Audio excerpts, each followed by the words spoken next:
Welcome students. We were already doing chapter number 3, that is gravitation. Now we'll continue this chapter, and before continuing, let us solve assignment questions which I have given you last week. Question number 2. A stone is thrown vertically upwards with a speed of 20 meter per second. How high will it go before it begins to fall? So let us start solving it. Solution. A stone is thrown vertically upward. Stone is thrown vertically upward with a speed of 20 meter per second. So initial speed is 20 meter per second. How high will it go before it begins to fall?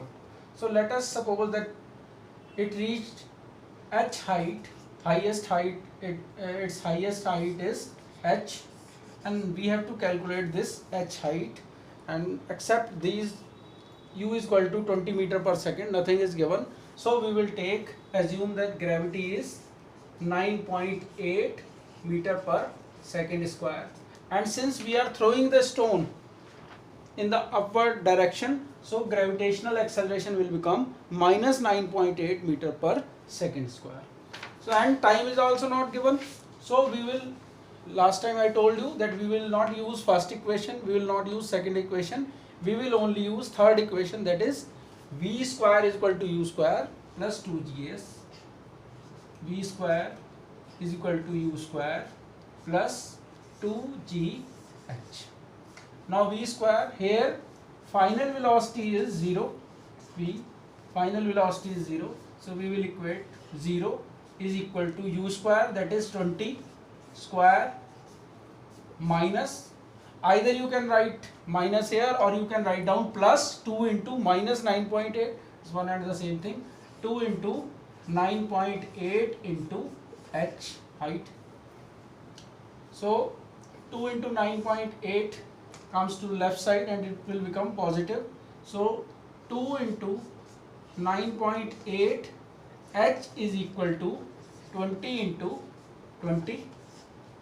So h is equal to 20 into 20 divided by 2 into 9.8, and it comes out to be 20.4 meter. So this is the height which the stone reaches before it starts falling down. Now question number 3. A ball is thrown vertically upwards with a velocity of 49 meter per second. Calculate number 1, the maximum height to which it rises. Second part is the total time it takes to return to the surface of the earth. Now we will start solving it. A ball is thrown vertically upward with a velocity of 49 meter per second. Now the velocity solution.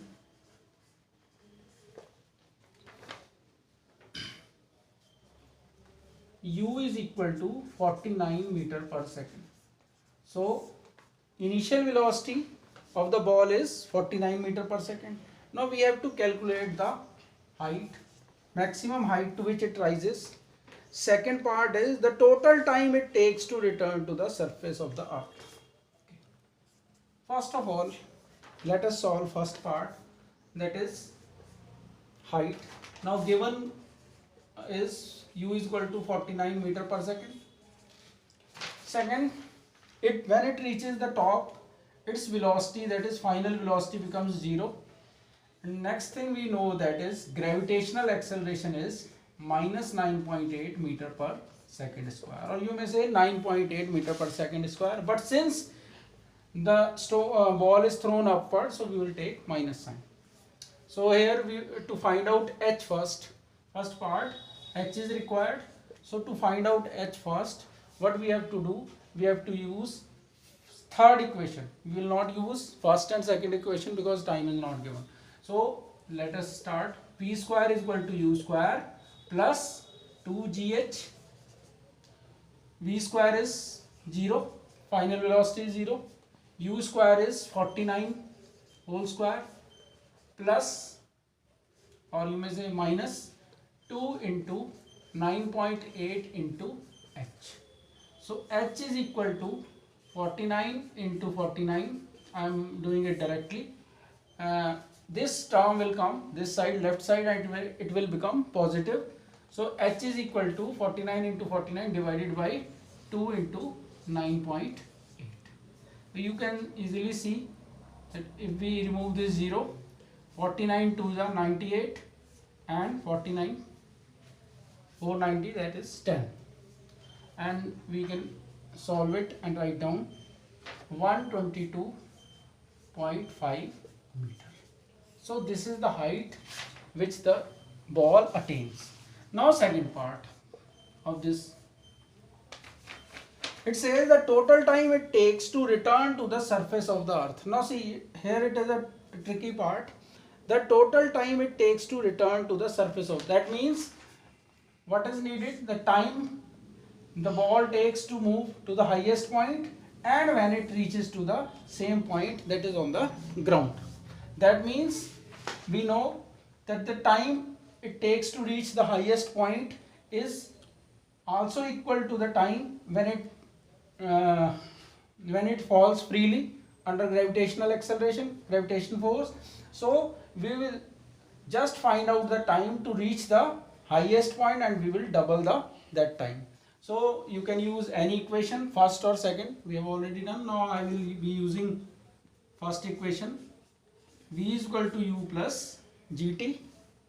So final velocity is 0, u is 49, this plus minus you can take 9.8 because the ball was thrown up into time t. So this portion will come left side and it will become positive. So it will become 9.8 t is equal to 49. So t is equal to 49 divided by 9.8. We will remove this decimal and put 0 for 490. Now 49 2s are 98 and 10. So it becomes 5 seconds. So the ball takes 5 seconds from the ground to reach to the highest point and plus 5 seconds to come again to the surface on the ground. So total time becomes 2t, that is 10 seconds. So this is the second, the answer to second part is 10 seconds.